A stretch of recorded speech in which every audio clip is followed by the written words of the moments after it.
چقدر صدای مقبول و پرسوز داره این بشر. سعی کنید داخل مسجد یک تا نعت میخونه، دلتان تازه میکنه.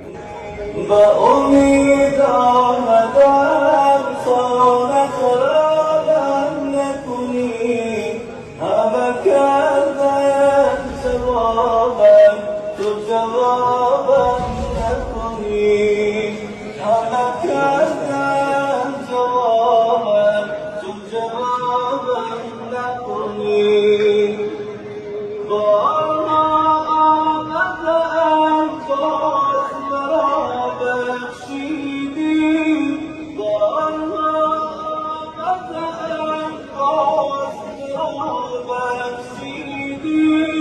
با کلام